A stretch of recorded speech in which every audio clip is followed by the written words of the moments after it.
Well, new tonight, officials from Boise State University announced today that they have asked the campus to suspend all travel to and from China.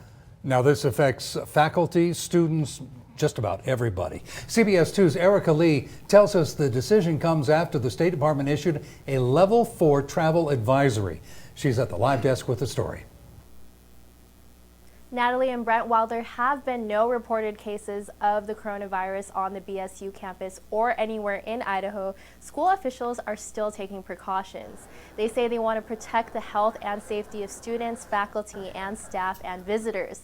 The number of cases has reached almost 200,000 with a death toll of over 400.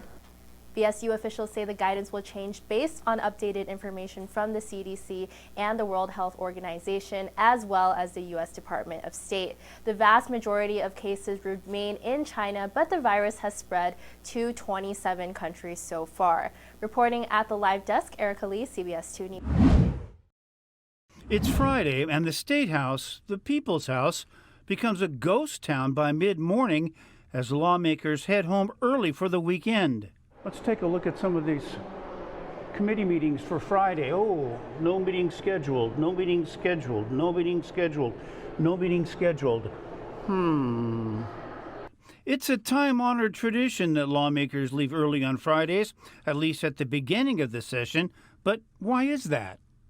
You know, we're a part-time legislature, and people have other lives and other jobs, and so they've got to go home. So like I'm going to go home this weekend, and I'm going to separate the first calf heifers from the second calf heifers, just in preparation for calving seasons. Do you see it as wasting taxpayers' money and time?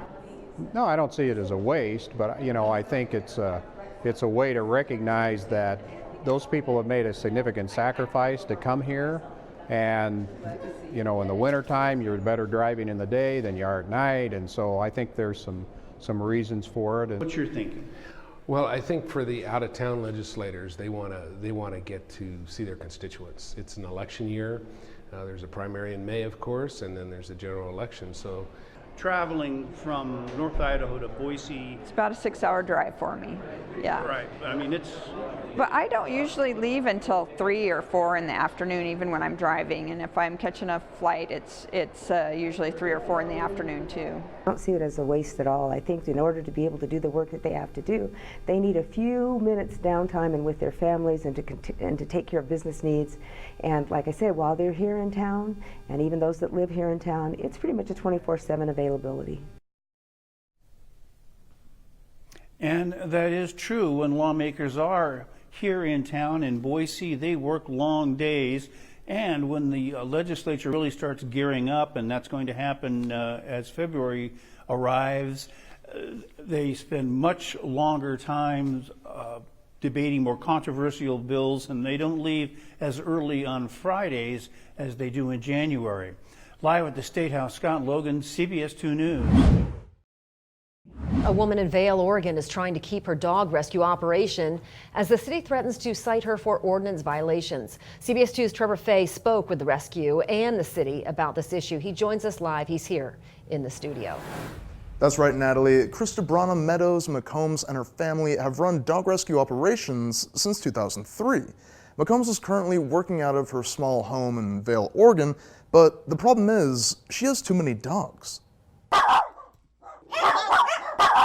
This is the Dachshund Idaho Rescue. It's been in Vale, Oregon for the last 5 years, and 8 dogs are being looked after here. I understand that I broke the rules, but I was just carrying on my mom's legacy and trying to take care of the puppies that I had and the dogs that I had the best I can to keep them out of a shelter. According to City Hall, another problem is even if the $250 fine for each dog were to be paid, she still wouldn't be able to keep more than 3 of them in her home at a time. Those dogs should not be living in those conditions. I think she means well, but she doesn't have the facility to take care of those animals the way they should be taken care of. For McCombs and her dogs, the clock is ticking.